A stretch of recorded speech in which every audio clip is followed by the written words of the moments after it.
The largest economic bubble in modern history, by several orders of magnitude greater than the 2008 market meltdown, is playing out in China at the moment, and it's about to pop. The facts are that this is a crisis, which we'll detail in this video, which is trillions and trillions of dollars deep, several orders of magnitude greater than the 2008 market crash referred to as a Great Recession. There are decades of bad policy, imaginary money, and expansion at the cost of the very foundation that is all coming to a head, and possibly in a very short time from now. And it's not just China that's about to implode. Its effects will be felt worldwide, from Wall Street to Main Street, Australia to the United Kingdom. This will be far worse than the 2008 recession, and several orders of magnitude greater than the pandemic lockdowns or the current supply chain challenges. This has been a problem brewing for years that China has been able to defer through creative financial measures, but it is swiftly running out of options to kick the can down the road further. China has what is easily the largest Ponzi scheme in history that is about to implode on itself. This video will clearly detail why it is about to play out and how every aspect of our life will be likely impacted. I don't normally do this, but before we jump into this video, let me say one thing. There's a fine line between being informed and being scared. And the point of this video is not to incite fear, but rather to ensure that you have this information on your radar. There's a lot that we dug up while researching for this video, and it's public information that you can easily find. There's nothing here that's secretive or something only I'm aware of. We just try to compress it down into a manageable, easy to understand explanation. My advice is to pay attention to the entirety of this video and make your own decision as to how you will proceed based on this information. So let's jump in. The biggest bubble ever. Here it is, as quickly and briefly as I can explain this problem.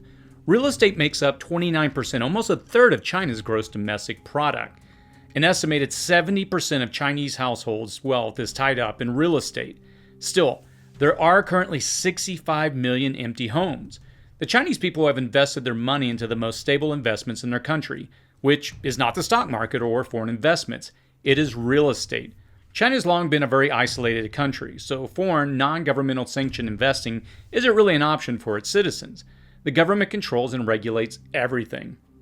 One of the reasons there are a staggering 65 million vacant homes in China is that real estate has been viewed as one of the only stable investments. Banks are eager to make loans to contractors who will build housing. Yet these contractors have continued to develop and build, though many buildings remain completely vacant, and many projects are many years from even breaking ground. They use the money to construct one building to fund the construction of another. This is sustainable only if the economy continues to grow. When the pandemic shut down the Chinese economy and caused economies worldwide to stutter, suddenly, all of that empty housing was just a huge liability that only holds theoretical value on paper.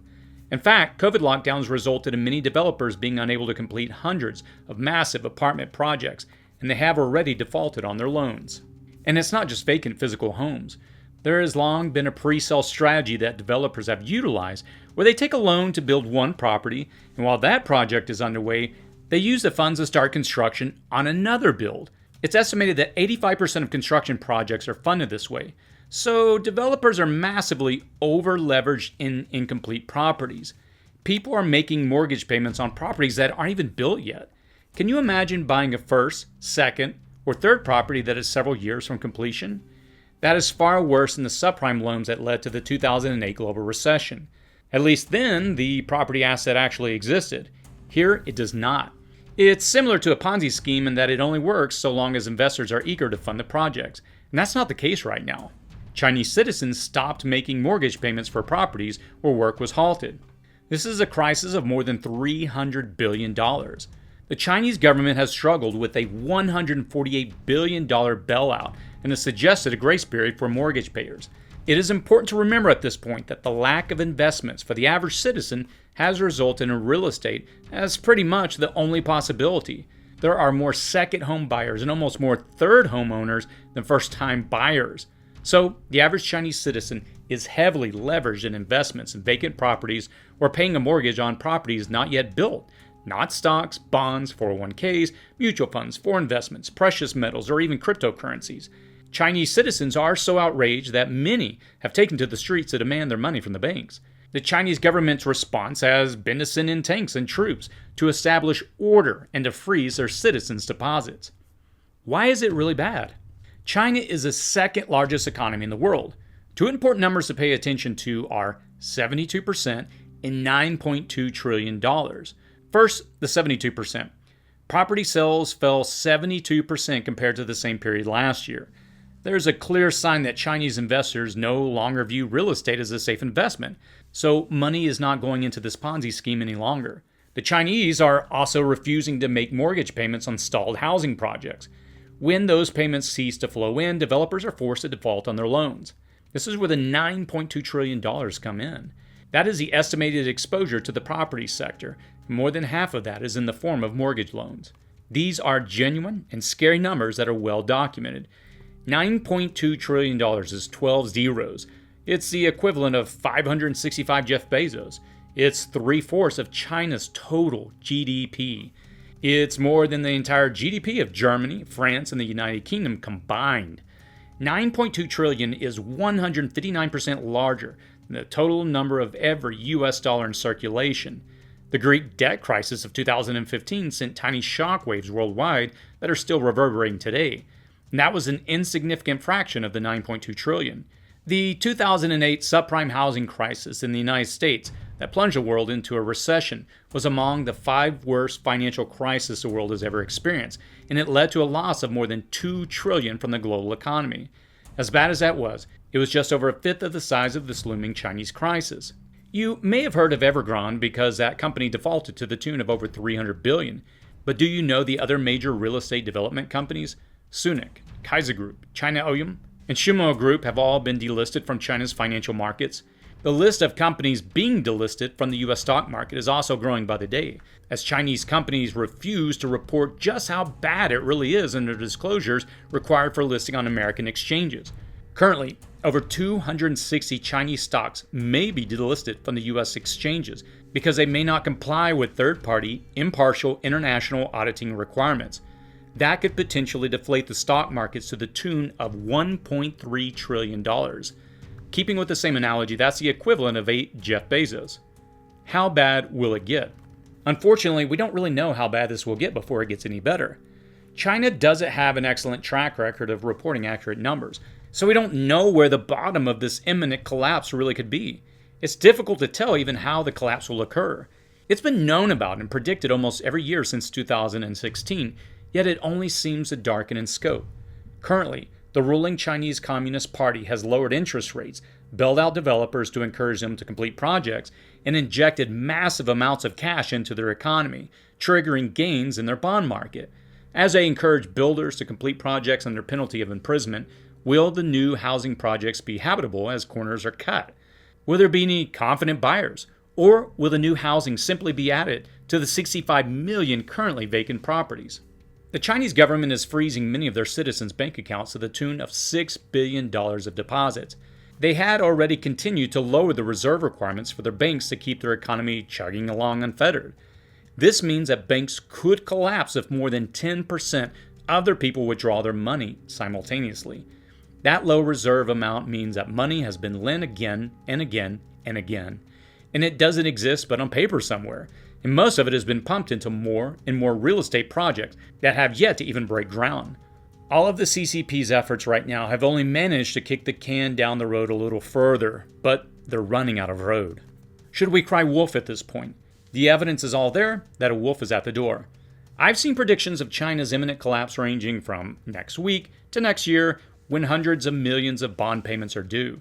An accurate forecast is also tricky because of the absolute control over its markets that the CCP has. They have, for decades, been allowed to manipulate their currency on the global stage. They have grown the Chinese manufacturing capability to be 30% of the world's total output. Big banks, national banks, and credit agencies are all afraid to reveal the truth and downgrade the Chinese economy for fear of the panic that will occur. At the same time, China is heavily invested in other failing economies, most notably Sri Lanka. Their policy of garnering support on the world stage through debt trap diplomacy has resulted in countries currently in financial freefall or reeling from inflation and recession. They will not likely be reaping any monetary compensation for these investments that could offset their current crisis. There is a possibility that China could sell off its interests and exposure in the United States to raise capital to keep its government going.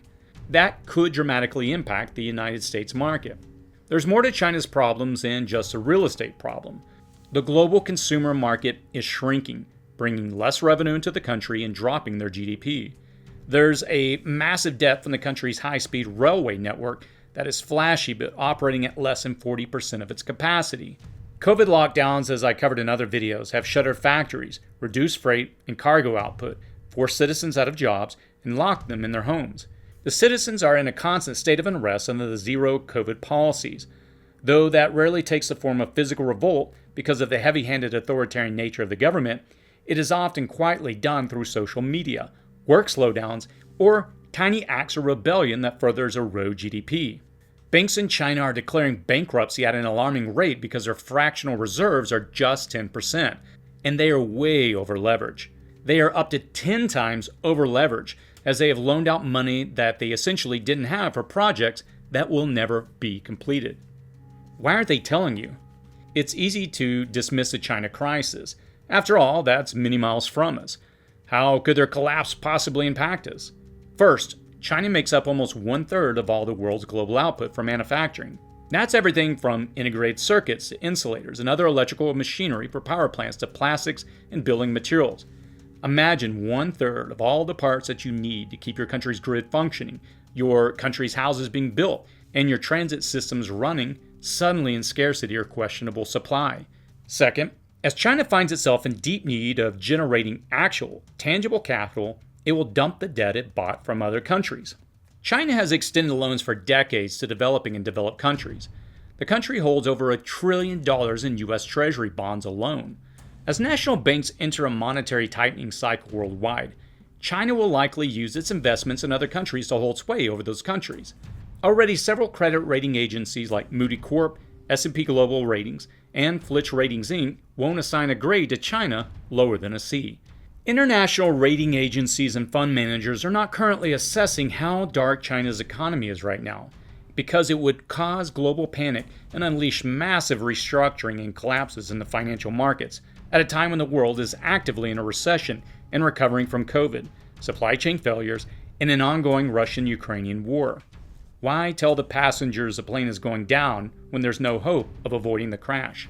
All of these problems in the Chinese economy have eroded their people's confidence in the banks and government, and it has scared away all the international investors.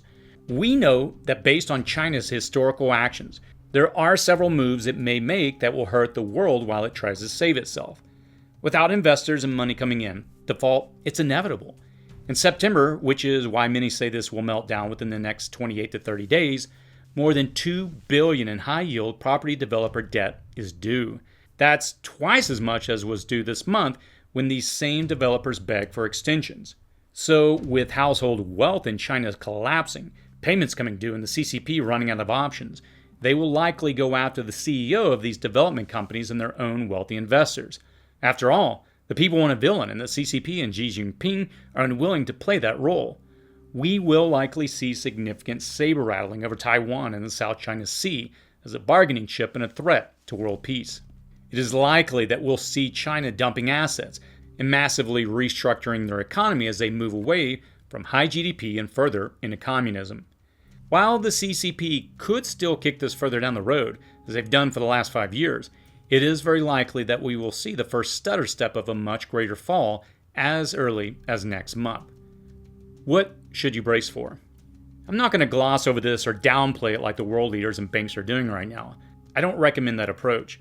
If you're going to brace for the worst, well, the worst is probably the worst that we've seen on a global stage. This house of cards is not limited to China, but envelops the world. Depending upon your country's fiscal, industrial, and manufacturing ties to China, some countries will feel this collapse or massive restructuring worse than others. If you have already felt the effects of the Chinese lockdowns in the form of scarcity of products or problems at your nation's ports, you can expect it to get far worse in the coming months. If your country's infrastructure depends on those Chinese electrical components and machinery, you should anticipate future grid service interruptions. If you're looking for investment advice, I'm not a financial planner, so I have none. I can tell you that historically, when facing a massive economic downturn, precious metals, land, and resources are what sustain many. From a preparedness standpoint, I think it's more critical than ever that people prep food, water, and energy to sustain themselves for a year or more. My prepper roadmap is an excellent starting point to do that, which I'll provide a link to in the description section below. Like it or not, we have become globally overdependent. The problems of another country are now ours as well. China's problem is reaching a point where it can no longer be kicked further down the road.